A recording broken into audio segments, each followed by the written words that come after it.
નવોરેન્દ્રનું સિદ્ધાન ઉજ્જૈનકારો serve પાપનાથું Mangalam Mangalam Mangalam Mangalam Mangalam નમોદ્રદેવરી Narad વિનાથાય મહાવીરાય થાય ઓમકારમ નિત્યમ ધ્યાયંતિ યોગિના આમદમ મોક્ષદમ જૈવ ઓમકારાય નમો નમઃ પન્નગીર સુરેન્દ્ર કૌશિકપાદ સંસ્કૃતિ નમસ્કાર શ્રી સ્વામીને નમઃ કલ્યાણ પાદમારમ શુદ્ધ ગંગા હિમાચલ વિશ્વામ ભોજર વૃંદે વંદે શ્રી જ્ઞાતનંદન અજ્ઞાનદીનંદનમ જ્ઞાનંદન સદાકયા મિત્રમ મિતમેન તસ્મૈ શ્રી ગુરવે નમઃ તસ્મૈ શ્રી ગુરવે નમઃ.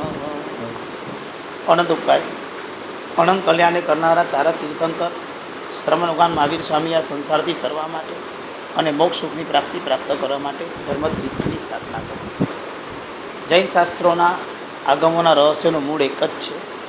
જેમ જેમ શાસ્ત્રોનો અભ્યાસ થતો જાય તેમ તેમ આપણા જીવનમાં રાગ અને દ્વેષ આ બે ઘટતા જવા.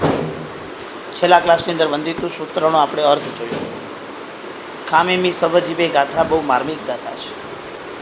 ખામેમી સબ જીવે સભ્ય જીવા ખમંતુ મેં મિત્તિ મેં સર્વ ભૂયેશું.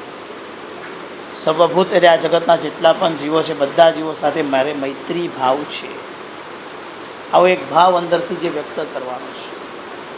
કોઈને પૂછે કે તમારું કુટુંબ કેટલું, તો કે સાહેબ અમારું આ નાનું કુટુંબ, અમે બધા કુટુંબ ભેગા થઈને તો 160 જ જણ થાય.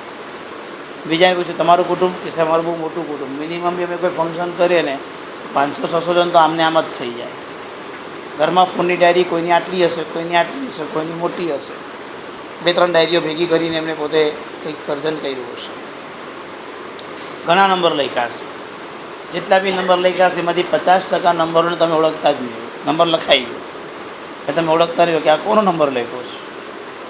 ખુલાસાપૂર્વક લખવો પડે ઘણી વખત. તો આ કાર્પેન્ટર છે, પાણીને સરસ તમારો પ્લમ્બર છે, આના માટે છે, ચોખ્ખા લખવા પડે. નહીં તો ખબર જ ન પડે કે ક્યાં નંબર છે.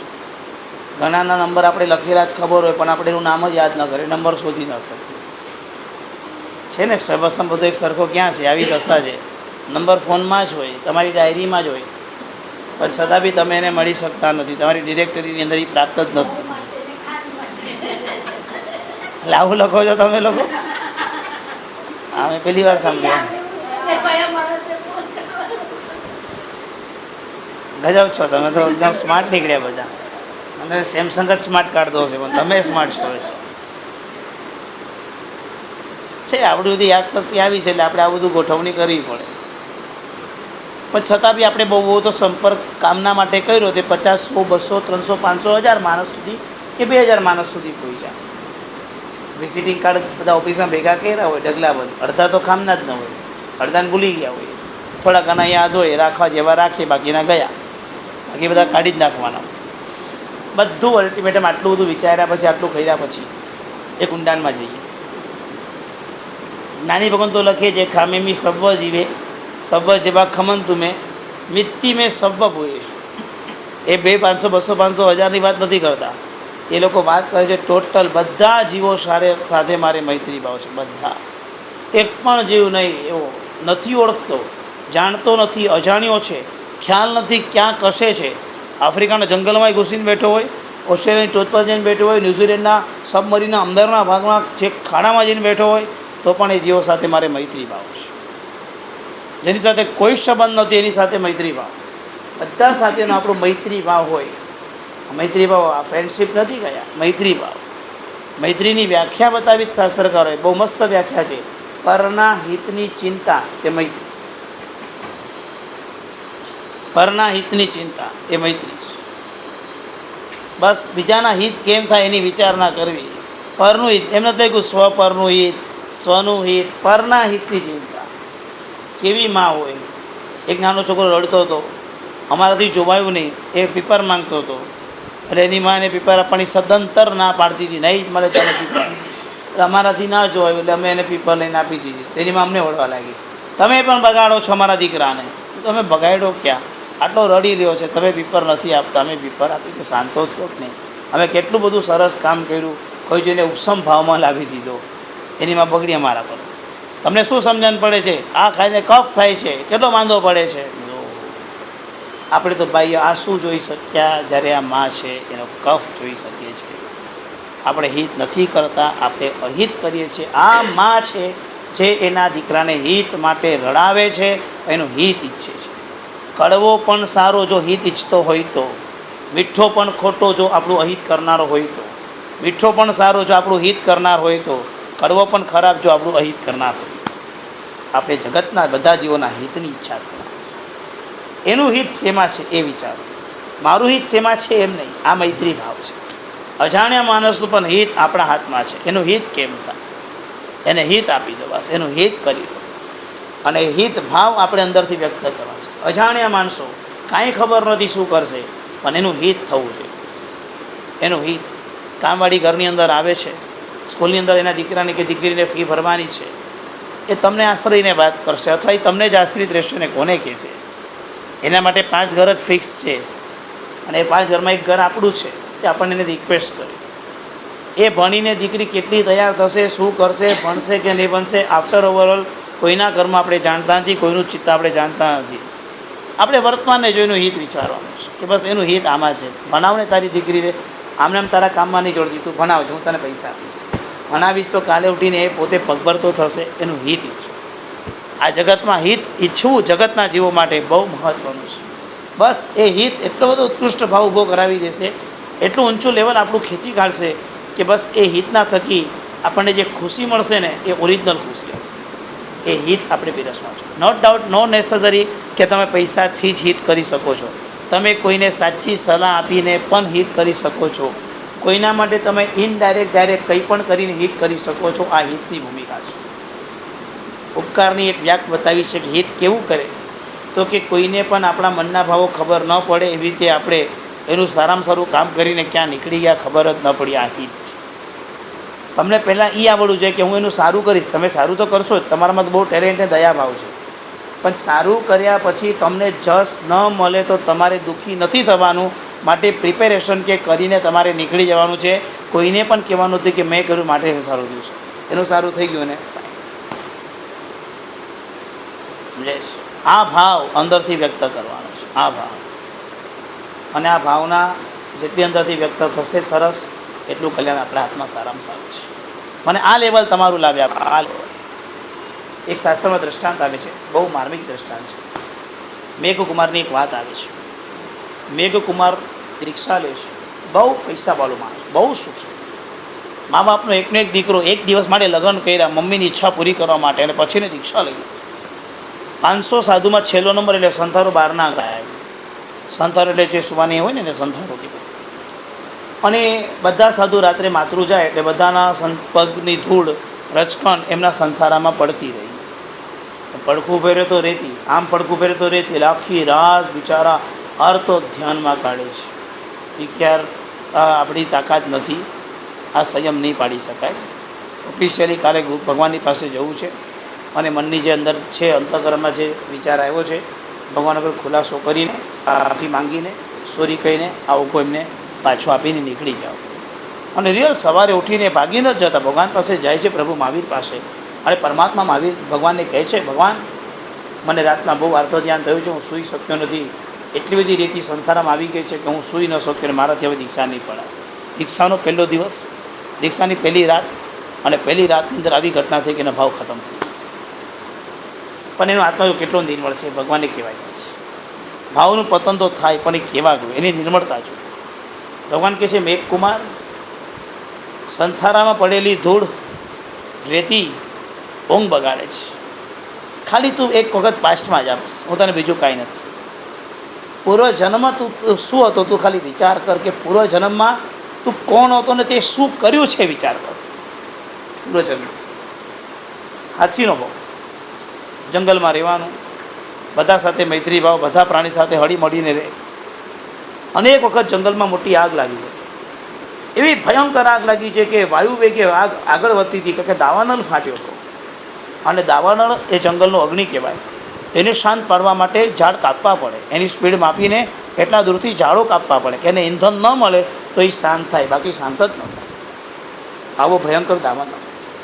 આવા દાવાનળની અંદર તે પૂરું 1 યોજન જેટલું જંગલ સાફ કરેલું. 1 યોજન = 12 કિલોમીટર.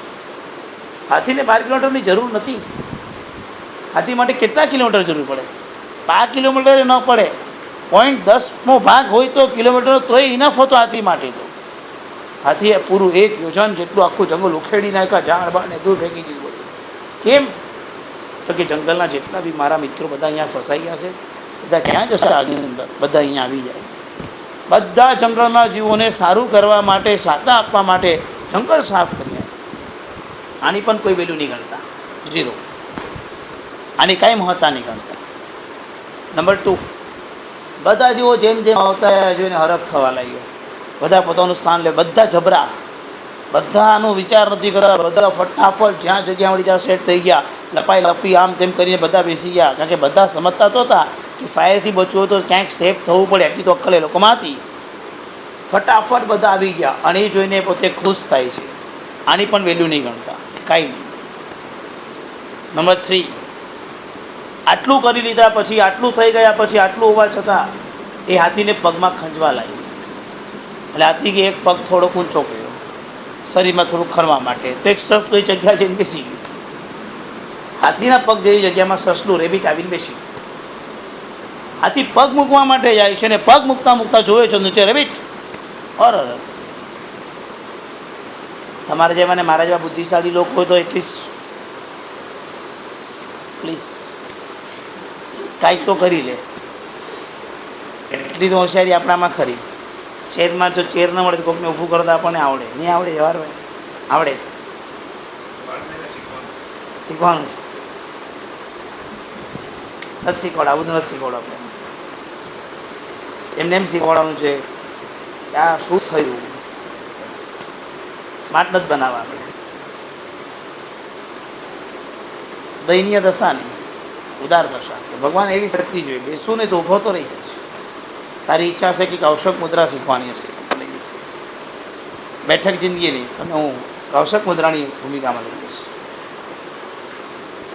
સસલું બેસી ગયું, આવી કક્ષાની અંદર પગ મૂકતા મૂકતા અટકી જાય છે, એની પણ તમે કોઈ વેલ્યુ નહીં કરતા. એક તો હાથી, આવડો મોટો તોતિંગ પ્રાણી, 3 પગ પર ઊભા રહેવાનું.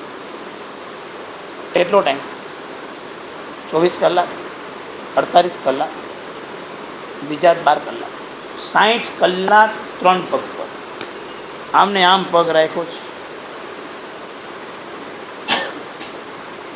મેં વાર ટ્રાય કરી, ટ્રેનમાં ગરદીમાં એક પગ પર ઊભો રહું.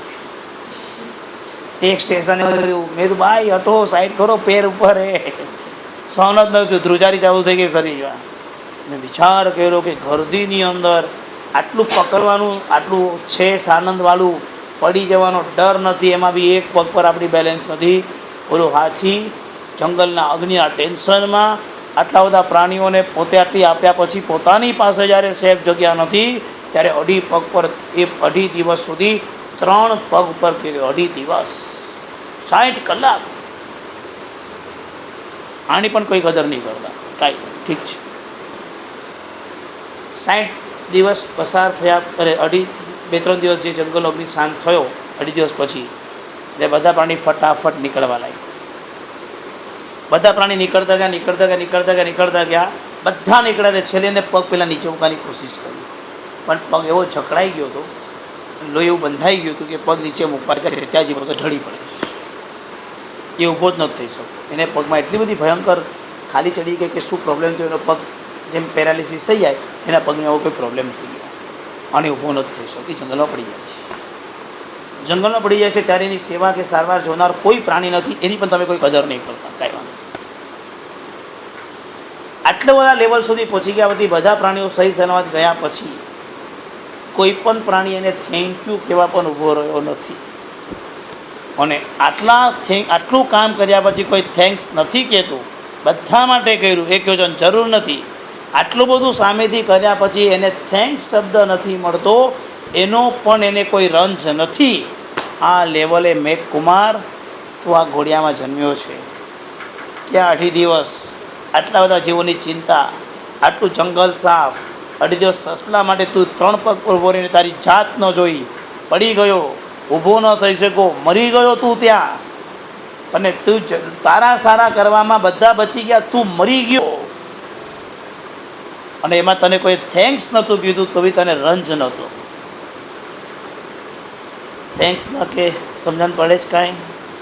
તત્વ. હું તમને ઓલી બધી કાંઈ વાત નથી કરતો, કારણ કે તમે પણ બધું સરસ કરો છો, રસોઈ રાંધો છો, પ્રેમથી જમાડો છો, બધું જ સરસ. આટલું કર્યા પછી કોઈ તમારી આભાર વિધિ વ્યક્ત ન કરે. છેલ્લે રાખ્યું ને આભાર વિધિ વ્યક્ત કરવા માટે વડીલ ઊભા થાય છે, આભાર વિધિ વ્યક્ત કરશે. બે જ શબ્દ બોલે, પધાર્યાનો આનંદ છે. હવે હું પધાર્યા, આવ્યા કીધું તો આવી ગયા, પણ એ એક વ્યવહાર છે આપણે ત્યાં આભાર વિધિ. ત્યાં કોઈ આભાર વિધિ થઈ નહીં ઓલાની. થેન્ક્સ, અને હકીકતમાં તો થેન્ક્સ કહેવાને લાયક છે. એ કેટલું સારું કામ કર્યું છે. કોઈ પ્રાણી એને મોઢું એ નથી જોયું, કોઈ એની, બધા જેવો રસ્તો મળ્યો બધા ભાગ્યા છે નીચે. આવી ઘટનાની અંદર પણ એને રંજ નથી થયો. મેઘકુમાર, આવું પાલીને તું અહીંયા આવ્યો છે, અને આ રેતી, એના વિકલ્પો તો ત્યાં રેતીમાં ઊંઘ નથી આવતી.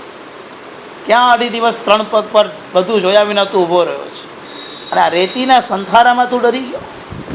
મેઘકુમારને ત્યાં જ જાતિસ્મરણ જ્ઞાન થયું, પૂર્વનો જન્મ દેખાયો, રડ્યો, માફી માંગી, પ્રાયશ્ચિત દીધું, એમાં સ્થિર થઈને આત્મકલ્યાણ સાધીને મોક્ષમાં ગયા.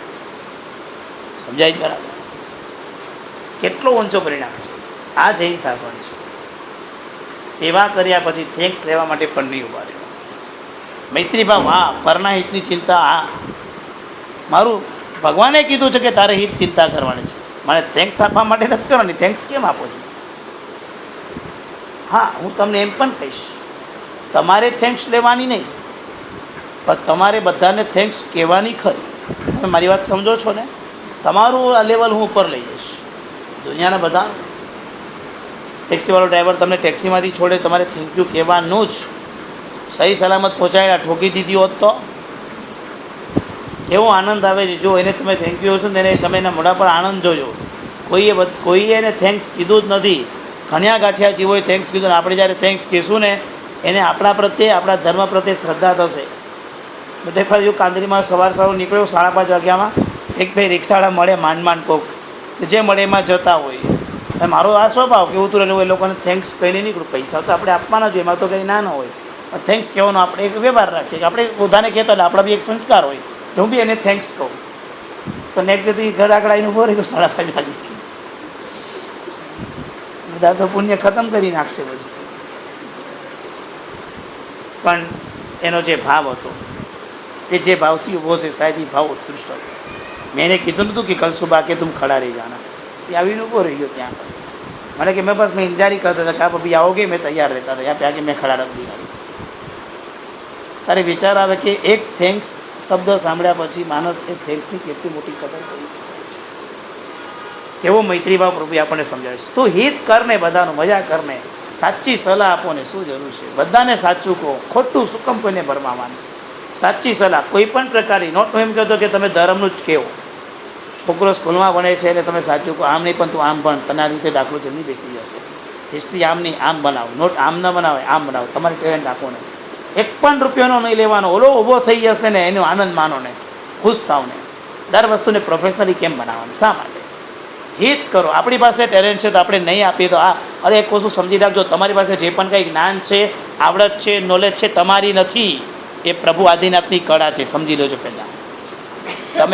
તમે એમ માનતા જ નહીં કે મેં એને ક્રિએટ કરી છે ને, મારી છે ને, મેં એને મારી આઈડિયાથી જ બનાવી છે ને, મારો જેમાં મુદ્દો લાગશે, મારો જ હોદ્દો છે, મારું જ સ્વ પ્રકાશક સ્વાધીન છે, હું કોઈને નહીં આપું. મને એક બેન મળેલા, બહુ સરસ એમને ભાવના હતી. આશ્રમ માટેનો સરસ પ્રોજેક્ટર તૈયાર કરેલો, બહુ સરસ પ્રોજેક્ટ. મને કે મેં આવું પ્રોજેક્ટ તૈયાર કર્યું, ફાઇન, સરસ. મને બધું નહોતા બતાવતા, હું સમજી ગયો ખરી કે કાંઈક તો ગડબડ છે. અમને અમારા ગુરુ કોઈ એવું શીખવાડ્યું જ નથી. અને અમને તો મળે ત્યારે એમ જ કહે છે તમારું જ્ઞાન નથી, ભગવાનનું જ્ઞાન છે, આપવા માટે કંજુસાઈ ન જોઈએ, આમ કહે છે.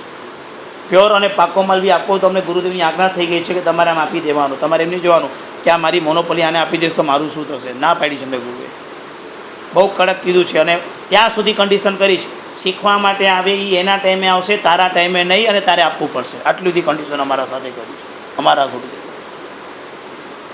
કોઈ પણ વ્યક્તિ ક્યાંય અટકવો ન જોઈને, અટકે તો તારી જવાબદારી જ્યારે પૂછતો કરવાનું. ત્યાં સુધી એ ભણવા એ આવે તો ચોપડો મારે લાવ્યા પણ અટકી જાય તો આવી એક કડક આજ્ઞા ગુરુએ કરી. બોલો, એ મારો અહંકાર પોસાતો હશે તો જરૂર હશે મારા માટે આટલા સુધીની કન્ડિશનો કરીશ. એના ટાઈમે ભણવા આવે તો એ તારે ભણાવવાનો, એ અટકે તો તારે ચોપડા પૂરા પાડવાના, એને મહેનત તારે કરાવવાની, અને કર્યા પછી પાછું તારે કન્ફર્મ કરવું કે હજુ તકલીફ નથી પડી ને. હું સાહેબને શું આર્ગ્યુમેન્ટ કરું ત્યારે? એક તો ગુરુ હું અને મારે જ બધું કરવાનું, પણ અહંકાર ઉગાડવા માટે જરૂરી હશે. અમને કામ શીખવાડું, અમે આ રીતે ચાલીશું.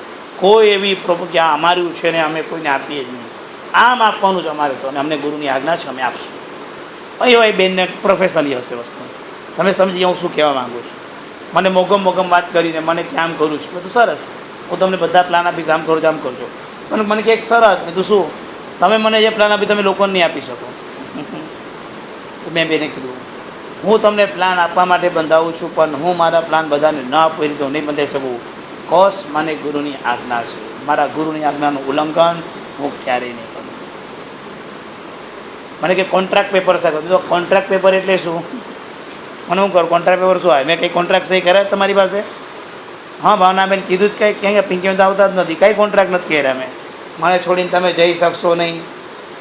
નેવર, તમે સ્વતંત્ર છો. તમને એમ લાગે બસ બહુ થઈ ગયો, અમે ભણીને તૈયાર થઈ ગયા, તમે મને ના પાડો તો મારેથી જોતા રહેવાય. એમાં હું પણ ભગવાનના જ્ઞાનમાં સંવત્સરમાં મારા પ્રભુની પહેલી ટેસ્ટમાં નિષ્ફળ ગઈ હતી, એમાં હું શું કામ મોટો આવો? નો, આ કંઈ પ્રોફેસરિઝમ થોડી છે કે કોન્ટ્રાક્ટ પેપર સહી કરવાના હોય. ધર્મને તો ધર્મ રીતે જ જવાનો હોય. એટલે મેં તો આ કોન્ટ્રાક્ટ પેપર મને બહુ સમજણ ન પડે, મારે શું કરવાનું કે સાઈ કરવી પડશે. મેં તો નેવા ભગવાનનું જ્ઞાનને બાંધવા માટેનો અંતરાય તો કોઈ કાળે નહીં થાય. મારા ગુરુની આજ્ઞા છે, અને મારા ગુરુની આજ્ઞા વગર હું આ સહી જ નહીં કરીશ. મેં છોડી દીધો આખો. અને પાછું કીધું તમને હજુ બી કંઈ સલાહ જોઈતી તો સલાહ ચોક્કસ આપીશ. તમે અટકો તો હું તમને હેલ્પ 100% કરીશ. પણ હું આ બધા બંધારણમાં મારા ગુરુની આજ્ઞાને કારણે બંધાઈશ નહીં. કારણ કે જ્ઞાન હું ક્યાંય અટકાવીશ નહીં, હું આપતો જ રહીશ. અને બેન જ્યાં અટક્યા ત્યાં બધે મેં મારી એમને જ્યાં હેલ્પ જોઈતી હતી 100% હેલ્પ આપી. શું છે કામ કોઈનું થાય જ ને, થવા દો ને, શું ફરક પડે છે? દરેકનું કામ થવું છે, અમારા ગુરુની આજ્ઞા થઈ ગઈ છે. કોઈ પણ વ્યક્તિ જ્ઞાન માંગવા માટે આવે, આપણે શું કામ ના શું ગયું શું લૂંટાય? પૈસા માંગે તો ઓછા થાય ને, જ્ઞાન માંગે તો કંઈ ઘટવાનું જ, ઉલટાનું રિવિઝન થઈ જાય, વધી જાય. કોઈ પણ પ્રકારનું જ્ઞાન તમારી બુદ્ધિ વિકાસ કરે જ, તમારો સર્વસમ તીવ્ર કરે જ, મજાથી આપે. કોઈ પણ પ્રકારનું જ્ઞાન કેમે કરીને પણ જ્ઞાન તમારે ઉલ્લાસથી આપવાનું છે. એ ઉલ્લાસવાળું જ્ઞાન સી તમારાથી રસોઈ સરસ ટેસ્ટી બને છે, કોઈ કે મને આ શીખવું છે, અરે આવને ગમે ત્યારે એમાં શું છે? એ આવે જ ને, શીખવા માટે આવે જ ને. પ્રભુની કળા છે, સ્ત્રીની 64 કળા તમારી નથી. આદિનાથ પ્રભુએ આપેલી કળામાં તમારી માસ્ટરી છે. શીખવાડો કેમ નહીં? આપવાનું છે. મને હમણાં નહીં ફાવે ને કાલે આવજો. જો તમે 4 વખત રિસ્પોન્સ નહીં આપો તો એમ સમજી જશે. તમે ના તો ન પાડો પણ એ સમજી જાય છે એમને આપવું નથી. એટલે આપણે તો 2-3 વાર કીધું, પણ એને હવે કે આપણને રિસ્પોન્સ ના આવ્યો એટલે આપણે સમજી ગઈએ. આપણાથી જ કોઈ એમ સમજે કે આની ઈચ્છા નથી તો આપણે પ્રભુને માફી માંગવી પડશે. પ્રભુ આપણી કળા આપે જ્યારે બધાને શીખવાડી, ઉદારતાથી શીખવાડી, અમે એ કળા પણ આપવા માટે તત્પર નથી. આવું સમજાય? ક્યારેય વિશ્વાસ રાખજો પ્રભુ પર, વિશ્વાસ રાખજો ગુરુદેવ પર, કે ક્યારેય પણ તમે કોઈને જ્ઞાન આપશો તમારું ઘટશે નહીં, વધશે વધશે ને વધશે જ. સર્વસમ તીવ્ર થશે જ. કોઈ શંકા નહીં કરો, કોઈ શંકા નહીં કરો. બેઠા બેઠા તમારો સર્વસમ વધશે. માટે મૈત્રી ભાવ, પરના હિતની ચિંતા. બસ મારે બધા જીવોનું હિત કરવું છે. અંદરથી આ ભાવના પ્રગટે કે બસ બધા જીવોનું હિત કેમ થાય. આ 4 શિવા દેવી કીધી છે આપણામાં, 4 કલ્યાણ કરનારી દેવી. મૈત્રી ભાવની પરાકાષ્ઠા તમને મોક્ષ આપી શકે છે. મારો કોઈ દુશ્મન છે નહીં, હું કોઈને દુશ્મન બનાવતો નથી. મને એક જન કે મેરે કો સબ દુશ્મન બનાતે, મેં કિસી કો દુશ્મન નહીં બનાતા. આનો મતલબ શું? મારા બધા દુશ્મન છે પણ મેં કોઈને દુશ્મન બનાવ્યા નથી. લોકો તમારા દુશ્મન થઈ શકાય તો તમારામાં કંઈક તો ખામી છે ને. આપણા દુશ્મન જ કોણ શું કામ હોઈ શકે? શા માટે હોઈ શકે? ભિખારીને પણ એ ભિખારી દુશ્મન હોઈ શકે છે, ધ્યાન રાખજો. શેરીના કૂતરાથી બીજો શેરીનો કૂતરો પણ દુશ્મન હોઈ શકે. એકબીજાની શેરીમાં ઘૂસી જાય તો બૂમ બરાડા કરીને ભસી કરીને કાઢી મૂકે. રસ્તામાં બેઠનારી વાઘરણની બીજી વાઘરણ સાથે પણ દુશ્મનાવટ હોઈ શકે. એક વેપારીને બીજા વેપારી સાથે દુશ્મનાવટ 100% હોઈ શકે. આ જગતમાં બધા લોકો દુશ્મનાવટથી ભરેલા છે. આવા જગતની અંદર આપણે મૈત્રી ભાવનો દીપક લહેરાવવાનો છે કે મને કોણ દુશ્મન, મારે દુશ્મનાવટ કરીને જવું છે ક્યાં ને લઈને મૂકવું છે ક્યાં. મારે તો બસ બધાનું હિત થાય જોઈએ, બીજું કાંઈ. સ્કૂલની અંદર અભ્યાસ કરતો ત્યારે ટીચરે આપેલું જ્ઞાન, કદાચ મેં તમને વાત કરી છે. મને પ્રશ્ન પૂછ્યો, 4થા ધોરણનો મારો કોર્સ, અને એક તે કંઈ પદાર્થ આવ્યો અને ટીચરે પ્રશ્ન પૂછ્યો ચાલુ ક્લાસમાં કે માનો કે મમ્મીએ બાજુવાળાના ઘરમાં પણ રસોઈ કરવાની છે અને આપણા ઘરે પણ રસોઈ કરવાની છે, પહેલું કામ મમ્મી કોના ઘરે કરશે? વિદ્યાર્થીઓ સ્થગિત. હું ત્યારે 3જી રેન્કમાં આવતો હતો, મોનિટર તો નથી બન્યો પણ બાજુવાળો ચોક્કસ બન્યો છું. અમે આંગળી ઉપર ગઈ, બધું પહેલાં પડોશના ઘરે કરે અને પછી આપણા ઘરે કરે. ટીચર કે કેમ? બધું બીજાનું કામ પહેલાં કરવાનું, બીજાનું કામ હંમેશા ઓલવેઝ પહેલાં કરવું જોઈએ. સ્કૂલની અંદર ટીચરો ખરેખર બહુ સરસ હતા. ક્યારેક ક્યારેક જે હિત શિક્ષા આપી દીધી એવી સરસ આપી છે ને, કારણ કે નહીં પહેલાં આપણા ઘરે રસોઈ કરશે ને પછી બીજાના ઘરે કરશે. એટલે અમે બધાએ કીધું ટીચર આમ કેમ? આપણે બીજાનું કામ પહેલાં કરવું છે ને આપણું કામ પહેલાં કરીને પછી એનું કામ કેમ કરવાનું? ટીચરે જવાબ આપ્યો, માનો કે એ લોકો 12 વાગે જમવા માટે બેસે છે, બેનને 2 જગ્યાએ રસોઈ બનાવવાની છે તો એને સવારે વહેલા ઉઠીને બનાવવી પડશે. તમારા ઘરે બી મમ્મી વહેલી રસોઈ બનાવે? મેં કીધું હા. તો કે જો તમારી રસોઈ વહેલી બનશે તો ઠંડી થશે, આપણે ઠંડી ખાઈ શકશું. બોલે છે ઠંડી કેવી રીતે ખવડાવાય? જો એના ઘરની અંદર ઠંડી રસોઈ થશે તો એ લોકોને ઠંડી ખાવી પડશે, આપણે તેના ઘરે ગરમ રસોઈ જમાડવાની. આ ટીચરે સ્કૂલની અંદર આપેલો સમ્યક બોધ હૃદયમાં કોતરાયેલો છે. ટુંડ્રા પ્રદેશમાં 8 મહિના ઠંડી રહે છે, આ વિષયો યાદ છે હજુ પણ. ત્યારે મેં પ્રવીણ સાહેબ સાથે છંદો કેવી રીતે બનાવે આમ પ્રશ્ન પૂછેલો. તડકો નહીં કે ટીચર કીધું કે તડકો પડતો નથી એટલે મેં પ્રશ્ન કરેલો. સમજાઈ ગયું? આ બા સાવ હતા, અમારી બુદ્ધિ આવી જતી કે સાહેબ ત્યાં છંદો કેવી રીતે બને. કારણ કે ઘરની અંદર હું કામ કરતો હતો, બહાર તપેલી ઓલા તડકામાં મૂકવાની, ઘરે લેવાની, આ કામ મારા માથા પર હતું. અને મને એમ થતું હતું કે ત્યાં છંદો કેમ બનશે. ટીચરે ત્યારે જવાબ આપ્યો હતો કે ત્યાં લોકો છંદો ના ખાય. અને પછી કીધું અહીંથી લઈ જાય ત્યાં. આવું છે. પણ પરના હિતની ચિંતા કરશે. આપણે એમ થવું છે કે આનું સારામાં સારું થાય, થઈ શકે તો કરવા માટે પ્રયત્ન કરો, ન થઈ શકે તો કાંઈ નહીં, ભાવના તો ચોક્કસ રાખવાની, બસ હિત થવું છે. બધા જીવોનું હિત થવું છે. નક્સલવાદી આતંકવાદીઓ જે બી કાંઈ હોય એના માટે એક જ ભાવ, એનું પણ હિત થવું છે. અણસમજ છે, એ લોકો જાણતા નથી કે મનુષ્યનો સહાર ના કરાય. બાકી તમે શું માનો? ઘણી શાંતિ છે. રાજાઓ જ્યારે લડતા હતા ત્યારે સૈનિક તરીકે લડવા ગયા હોત, હું બચ્યા હોત. કેવા કેવા શ્લોકો અમે તો સંસ્કૃતમાં ભણીએ છીએ ને ત્યારે આવે છે કે રાજાએ શું કર્યું હતું કે શત્રુની સ્ત્રીઓની આંખમાંથી એટલા બધો આંસુ વહાવ્યા કે આખી નદીઓ નીકળી ગઈ. એટલે કે શત્રુ રાજાને મારી નાખ્યા. મેં તો કેવી દશા છે. દ્રવિડ અને વારીખીલની વાત આવે છે. શત્રુંજય પર બંને 5-5 કરોડ મુનિ સાથે 10 કરોડ મુનિ ભવન સાથે મોક્ષ સુખના ભોગતા બન્યા છે. ઇતિહાસ એમ કહે છે કે બંને પાસે 10-10 કરોડનું સૈનિક હતું. લડાઈ કરતાં કરતાં બંનેના 5-5 કરોડ સૈનિકો મરી ગયા. કેટલી સ્ત્રીઓ વિધવા થઈ. આકાશવાણી થઈ કે શું કરો છો, કોના દીકરા છો? દ્રવિડ અને વારીખીલ લડાઈ કરો છો તુચ્છ રાજ્ય માટે, 10-10 કરોડ માણસો મરી ગયા, હવે તો ચેતો. ત્યારે તો સ્મરણ થયું કે આ શું કર્યું આપણે. વર્ષો લડાઈ ચાલી અને 10 કરોડ સૈનિકો મૃત્યુ પામી ગયા. 10 કરોડ. પછી કે હવે આ પાપ ધોવાશે ક્યાં, એટલે 10 કરોડ લઈને પહોંચ્યા પાલિતાણાની દીક્ષા લઈ લીધી મોક્ષમાં. પશ્ચાતાપી સ્ટ્રોંગ. કારતક સુદ પૂનમના દિવસે મોક્ષ લઈ લીધું. કહેવાના છે માત્ર એક છે કે ભલે કર્મ લડાઈને આટલા હત્યાએ થઈને તર્યા તો કેવું તપી લીધું કે કર્મ પૂરા કરીને તરી પણ ગયા, મોક્ષમાં પહોંચી ગયા. બહુ સીધો સિમ્પલ હિસાબ તમને સમજવા માટે મળતો હોય. કેવા કર્મ ખપાવી નાખે. પણ પરહિત ચિંતા, હિતની ચિંતા થવી જોઈએ. એ સમય એવો હતો કે રાજા મહારાજા લડાઈ કરતા હતા, ઘરથી બધા માણસો લડાઈ કરવા જતા હતા અને કેટલાય લોકો મર્યા છે. 1947ની ચળવળમાં લડેલો માણસ એક મળેલો, જૈન હતો. મને કે 1947માં હું અહીંયા લડતો હતો. શું કરતા હતા? કારણ કે રસ્તા પર નીકળ્યા હતા, બોલો કોણ લાલા લોકમાન્ય તિલકની સાથે હતો. મેં આ બધું જોયું તો અમે જીવતા રહ્યા. મેં પૂછ્યું તો રહ્યા કે ત્યારે બહુ નાના હતા પણ આ બધા મેં ચળવળ જોયા હતા કે અમે બધી જોઈ જ કે કેવી વસ્તુ. ખુમારીથી બોલતા હતા એ ભાઈ, ખુમારી હતી. જોયું હોય 1947 કેવી ખુમારી હોય એ લોકોને, સ્વાભાવિક છે. હવે વયોવૃદ્ધ હતા પણ એને જોયું હતું. બસ કહેવાના છે માત્ર એક છે કે સમયને આધીન આ બધી પરિસ્થિતિઓ હોય અને રહે છે. પણ આપણે તો હિત થાય એ વિચાર કરવાનો છે કે બસ એનું હિત કેવું થાય. અણસમજમાં કંઈ પણ કરનારા માણસો છે. તમે જોયું માલવણી વિસ્તારની અંદર દારૂ પી લીધો, કેટલા માણસો મરી ગયા? 120 માણસો મરી ગયા. છાપામાં તો સમાચાર સાચા નથી મૂકી શકાતા. તો માલવણીવાળા અમારી એક સુથાર આવે એટલે મેં પૂછ્યું કે ભાઈ રિયલ આંકડો શું છે? કારણ કે 120 સ્મશાન યાત્રાની બહાર લાઈન લાગી, આખું મલાડ ધ્રુજી ઉઠ્યું. આ શું? પ્રભુએ તો ના પાડી, માવી ગઈમાં નહીં જાઓ. મધ, મદિરા, માંસ અને માખણ. પ્રભુએ કેટલું સરસ કીધું છે, આ 4 રસ્તા પર તું જઈશ નહીં.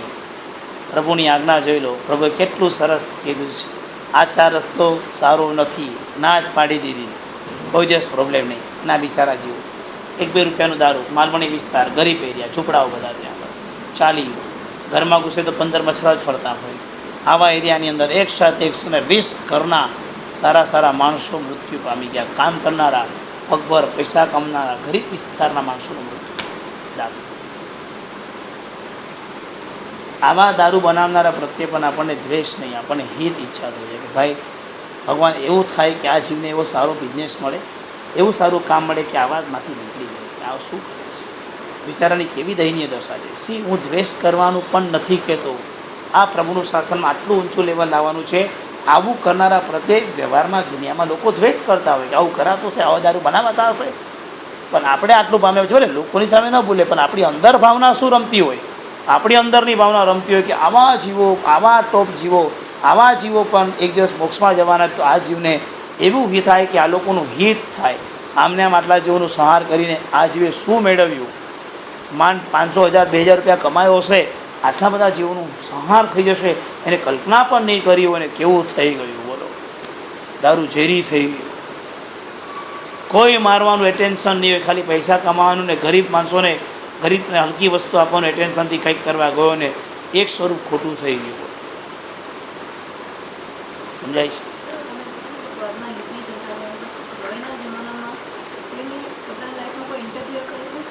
સારું કરવા જોઈએ પણ આપણે મિસઅન્ડરસ્ટેન્ડ કરે ત્યારે દ્વેષ થઈ જાય કે હવે આપણે નેક્સ્ટ ટાઈમ એવું કરવાનું નહીં. એવું ઘણા એક્સપિરિયન્સ થાય છે. એટલે અમને કહું છું. મેં શું વ્યાખ્યા આપી? ભાવના. મેં વ્યાખ્યા શું આપી? મેં વ્યાખ્યા શું આપી? પરના હિતની. મેં કીધું ગાઈડ કરવા જોઈએ. મેં શું કીધું? ચિંતા. ચિંતા એટલે મેં ક્યાં એમ કીધું કે કરવા નીકળી જ જાઓ. હું સામે ત્યાંની કોઈ દુકાન ખોલતો જ નથી, પણ મને કોઈ પૂછવા ત્યારે ચોક્કસ એને માલ આપું છું. સામે ચાલીને ક્યાંય કશે જ નહીં. ન ગમે, સાચી વાત છે. આ કાળમાં, દરેક કાળમાં આવું તો આ કાળમાં નહીં. કોઈ કાળમાં કોઈને કાંઈ ગમતું નથી. 2 રૂપિયા કિલો સાકર હતી ત્યારે બુમામ કરતા હતા મોંઘવારી છે. 20 રૂપિયા થઈ ત્યારે બુમામ કરતા હતા મોંઘવારી છે. અને 200 થશે તો બુમામ કરશે મોંઘવારી છે. આ તો એ સરખો જ ઇસ્યુ છે. આ રેશિયો કઈ બદલાવાનો નથી. ચિંતા બસ આનું હિત થાય તો સારું. બહાર નીકળ્યા, એક બિલ્ડિંગ તૂટી ગયું છે, બિચારો ખાલી કરી જતા રહે. બિલ્ડરે બિલ્ડિંગ બનાવ્યું ને અમને આમ લટકાવી દીધા બધાને, ભાડા આપવાના બંધ કરી નાખ્યા. પ્રવાસીઓ હેરાન થઈ ગયા છે, અરે રહેવાસીઓ હેરાન થઈ ગયા છે. હવે શું કરવાનું? આવા સમયની ઘટના જોઈને પણ આપણને એમ વિચારાવું છે કે બધું સારું, શું મગડું થઈ જાય તો સારું. આ લોકોને ઘર મળી જાય અને બિલ્ડરને કમાણી થઈ જાય તો સદું પતી જાય તો સારું. આપણી ભાવના હંમેશા આવી, બધું સીધું ઉતરે તો સારું. હંમેશા સારું જ વિચારો ને. કેમ એમ વિચારો? બિલ્ડર ખરાબ છે, માણસો જ નકામ હતા, ખાલી નતા કરતા, બિલ્ડરને કમેન્ટ શું કામ આપો છો? કમેન્ટ ક્યારેય નહીં. તમે એવું કરો કે કોમ્પ્લિમેન્ટ આપવાનું, એટલું સરસ થાય. એકબીજાના વેર વાળવા માટે આ દુનિયામાં તો લોકો જન્મ્યા છે, એ તો લોકોને દેખાય જ છે. એમાં શું કરવું છે કે જેને કારણે આવું ન ઘટે, એ આપણે વિચારવાનું છે. બસ બધાનું સારું થઈ જાય તો સારું, તમને સારું થઈ જાય તો અમે એ જ છે. અમે પ્રે કરશું કે તમારું સારું થઈ જાય. શું વાંધો છે? કોઈના માટે પ્રે કરવામાં ક્યાં વાંધો છે? એ તો કરી જ શકાય. અને આપણે સારી ભાવનાથી કરતા રહેવાનું છે. સારી ભાવનાથી જેટલું આપણે ભાવથી કરશું એટલું બધાનું કલ્યાણ જ થવાનું છે. મૈત્રી ભાવ અહીંયા છે. અજાણ્યા વ્યક્તિ માટે પણ હિતની ભાવના. અજાણ્યો છે, અજ્ઞાની છે, અને એના માટે પણ આપણને હિત થવું જોઈએ. પ્રેક્ટિકલ લાઈફમાં ઘણું બધું તકલીફ પડશે લાવવામાં. ક્યારેક નહીં પણ આવે, ક્યારેક કસાય પણ આવશે, ક્યારેક કરવા જશો ને ઘણી વખત અટકી જશો, અને ક્યારેક કરી શકશો. પણ આ બધા ભૂમિકામાં એટલું યાદ રાખજો કે આ હિત મેળવવાનું છે. મૈત્રી પછી એ બીજી આવે છે કરુણા. પર દુઃખ નાશક પરિણતિ, નોટ પ્રવૃત્તિ. યથાશક્તિ પ્રવૃત્તિ, બટ પરિણતિ ઓલવેઝ ઓલ્સો. પરના દુઃખના આસક પરિણતિ. બસ બધાનું દુઃખ કેમ દૂર થાય. શુક્રવાર વરસાદમાં પાણી ભરાઈ ગયા, આજુબાજુના વિસ્તારમાં ઘણું પાણી હશે, ગાંધી માર્કેટ વગેરે એરિયામાં. તમે તો ઘરની બહાર નીકળ્યા જ નહીં હો, કારણ કે તમને પહેલાં જ મેસેજ મળી ગયા કે ઘરની બહાર નીકળતા જ નહીં. પુણ્ય સારું છે તમારું, તમે ક્યાંય હલ્યા જ નથી. પણ એક પલ આપણે વિચારવું છે કે આ વરસાદ પડ્યો, કોક વ્યક્તિ પાણીમાં ઝૂલતો હશે, કોક. ત્યારે એમ થાય કે આનું દુઃખ કેમ દૂર થાય, આનું ઘર સારું થઈ જાય તો સારું, આ એરિયા તરફ સારું થઈ જાય તો સારું, આમાં કંઈક વ્યવસ્થા થઈ જાય તો સારું. બીજાને પડેલું દુઃખને નાશ કરવા માટેનો વિચાર આપણને ચોક્કસ આવશે કે આનું દુઃખ નાશ કેમ થાય, આને જે પ્રોબ્લેમ છે એ સોલ્વ કેમ થાય. કોઈ વ્યક્તિ કહે છે 6 મહિનાથી દવા લઉં છું સારું નથી થતું, આપણામાં કરુણા જાગી ગયો. શું વાત કરે છે, શું થયું પણ તને રિયલ કે પકડાતું જ નથી, રિપોર્ટ નોર્મલ આવે છે, હકીકત શું થાય બોલ. ટ્રાય કરો, જજ કરો. કદાચ બનીને એનું કંઈક નસીબ એવું હશે કે આપણે કોઈ ડૉક્ટર બતાવતો આપણે કંઈ જજ કરી એનાથી એનું સારું થઈ જવાનું હોય તો શું વાંધો છે. સારા ભાવનાથી કહો એક કામ કર, આ ડૉક્ટરનું હમણાં વાત કરું છું, ત્યાં તેની સાથે વાત કરી બતાવી એ ડૉક્ટર સાહેબ તમે મારા પરિચિત છો, મારા ફ્રેન્ડને આવું કેમ થાય. ત્યારે સાચી સલાહ કોઈ બી આપે છે કે એને રિયલ પ્રોબ્લેમ આ છે, અને કદાચ એમાં એને સાચો પ્રોબ્લેમ પકડાઈ ગયો તો કેવું થશે. દરેક દીક્ષાથીની દીક્ષા રહી. નંદુરબારમાં દીક્ષા, અલ્પા અને એની બેન હતી, નામ ભૂલી ગયો. બેનનો એક્સિડન્ટ થયો એટલે બેનને ઘણા બધા પગમાં ફ્રેક્ચર હતા, અને એક્સિડન્ટને કારણે એક પગ નાનો મોટો થઈ ગયો. ભગવાન જાણે શું થઈ ગયું, એ પગમાં કંઈક પ્રોબ્લેમ થયો. અને અલ્પાબેન માતુશ્રીનું અવસાન થઈ ગયું હતું ત્યારે એનો ભાઈ, 4 બહેનો, એક બેનની દીક્ષા, 2 બેન પરણી ગયા હતા. એ ઘરની અંદર નાના બેન હતા, પણ ત્યારે એનો ભાઈની ઉંમર ખાલી 5 વર્ષની હતી. મમ્મીનું કેન્સરમાં અચાનક ડેથ થઈ. એટલે ભાઈએ પહેલેથી કીધું કે દીદી તું દીક્ષા લઈશ, હું જ્યારે 10માં આવું ને પછી તું લઈ જઈને પહેલાં તો નહીં લેતી. 5 વર્ષના છોકરાએ બેન સાથે આવું કર્યું. આટલા વર્ષો દરમિયાન એક કોઈ દિવસ ઘરમાં રહી ભાઈને એવો સાચવ્યો છે, જમવા કરવાથી માંડીને બધું, ઘર સાચવ્યું, દુકાન ચલાવે, પિતાજીની તબિયતની પ્રતિકૂળતા આટલું કરે અને વૈરાગ્ય જળહળતો. આવી જગ્યાએ પણ એને વૈરાગ્ય જળહળતો રાખ્યો છે. દુઃખના આવા પ્રસંગોમાં પણ ભલે પૈસો હતો પણ જવાબદારી પણ હતી, એ સમજી રાખજો. ભાઈને ભણાવ્યો ગણાવ્યો. ભાઈ વારંવાર પૂછે કે દીદી લોગ સચતે તુમ ક્यों સચતી નહીં હો. બેને નિયમ લીધેલો કે જ્યાં સુધી દીક્ષા અંગીકાર નહીં કરું ત્યાં સુધી હું વાળને સજાવીશ નહીં અને બ્યુટી પાર્લરમાં જઈશ નહીં. એસા એક છોકરી તરીકે એને કેટલા વર્ષો કાઢ્યા વિચારો. 5 વર્ષ એસએસસીમાં આવે, એટલીસ્ટ 15 વર્ષ, 10 વર્ષનો એક સંગ્રામ હતો, તમે સમજી. પણ એને ક્યારે ભાઈને એમ નથી કીધું કે હું દીક્ષા માટે આવું કરું છું. ભાઈને દુઃખ થશે, એને કમિટમેન્ટ કર્યું છે હું જ્યારે એસએસસીમાં આવું ત્યારે તું કરશ. એની એસએસ સુધી બેને દીક્ષાની માંગણી નથી કરી ભાઈ પાસે, પણ નાનો ભાઈ છે. અને બરાબર એસએસસી પૂરી થઈ, ઘરમાંથી તો સંમતિ મળી. ઇન બિટવીન બીજી જે બેન હતી જેને ઓપરેશનો થયા છે આટલા બધા, એને દીક્ષા લેવી છે, પણ એને દીક્ષા માટે શારીરિક પ્રતિકૂળતાઓ સખત હતી. એક્સિડન્ટ અને ઓપરેશન. એ ભગવાન પાસે, અજીતનાથ દાદા પાસે બેસે, અજીતનાથને અજુ દાદા કહીને બોલાવે. એને ભગવાન સાથે આટલી પ્રીતળી કે ભગવાનને બી હુલામના નામથી બોલાવે. આ એક ભક્તિ હતી. અને એ ભગવાન પાસે બેસીને રડ્યા જ કરે, બસ કલાકો રડે. ભગવાન હું દીક્ષા નહીં લઈ શકું, મારું શું થશે, તારો માર્ગ મને નહીં મળે, શું ઘટના હશે.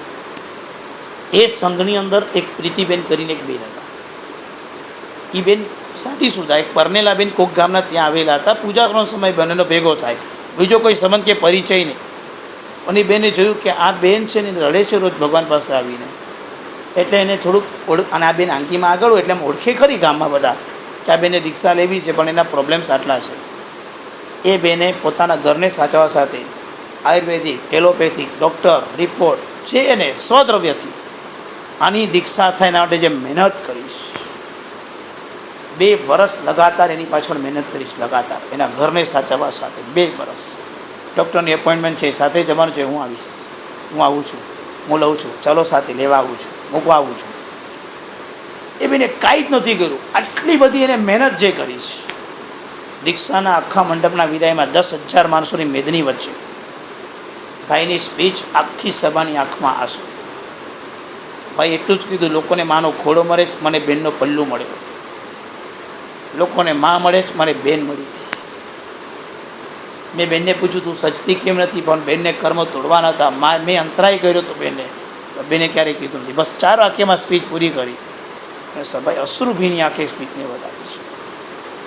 જાણતા જ હતા બધા કે આ દીક્ષા લેશે, જાણતા હતા કે માને કેવું કેન્સર, જાણતા હતા કે ભાઈ માટે રોકાય છે. અને હકીકત જ્યારે પડદા પર મુકાઈ, સકલજી સંઘે અશ્રુભીની આંખે અંતર આશીર્વાદ મૂક્યા. ત્યારે જાહેરાત કર્યું એ પ્રીતિબેને કીધું સ્ટેજ પર આવો, સંઘને આપના દર્શન કરાવો. 2 વર્ષ જ્યાં કાંઈ નથી મળવાનો જસ, તમે જે પુરુષાર્થ કર્યો છે, દીક્ષાર્થી બેન પોતે કહે છે પ્લીઝ પ્રીતિબેન, પ્રીતિભાભી તમે પ્લીઝ ઉપર આવો. આખા મંડપમાં ક્યાંય પ્રીતિભાભી હતા જ નહીં. કેવી કરુણા!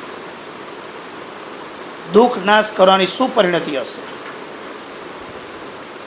દીક્ષા અંગીકાર કરાવી દીધી, પોતે હાજર નથી. આ જૈન શાસન છે. આવા રત્નો ખૂણે ખાંચતે બેઠેલા છે. અનુમોદના થાય, પ્રભુ આવી કરુણા અમને આપજો. તમે જ્યારે અવળા માર્ગ પર જશો ત્યારે ગુરુ તમારા પર કરુણા કરશે. તમે જ્યારે સન્માર્ગ પર છો ત્યારે ગુરુ તમારા પર કૃપા કરશે. સમજાય છે? હું તમને જ્યારે સંસારના પ્રસંગોમાં એન્જોય કરતો જોઈશ, તમારામાં જીવનનું આત્માનું હિત થતું નહીં જોઈ શકું, હું તમને બોલી તો નહીં શકું, પણ મને ચોક્કસ તમારા પર કરુણા તો આવશે કે આ જીવતરનું શું થશે. પર કરુણા એટલે નોટ અ ગરીબ જેવી દયા. હું તો આત્માની ચિંતાની વાત કરું છું. ધ્યાન રાખજો કે આનો આત્મા પરભવમાં ક્યાં જશે. સમજાય છે જતીનભાઈ? બિઝનેસ, આવડત, સમયો એમાં જ પસાર થતો ગયો અને એમાંથી બહાર આવવામાં સામયિક કરવાનો સમય ન મળ્યો તો ગુરુને કરુણા થશે તમારા પર કે આ જતીનભાઈનું શું થશે. એને સામયિક નથી કહ્યું.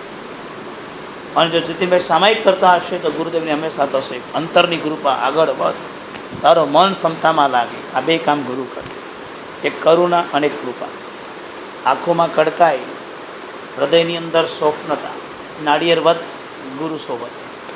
ગુરુ નાળિયેર જેવા હોય છે, બહારથી કડક, અંદરથી કોમળ.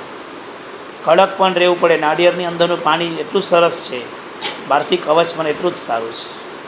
એમને પાણી મળતું નથી, એ કડકાઈને પાસ કરવું જ પડે છે તમારે, તો એ પાણી મળી શકે છે.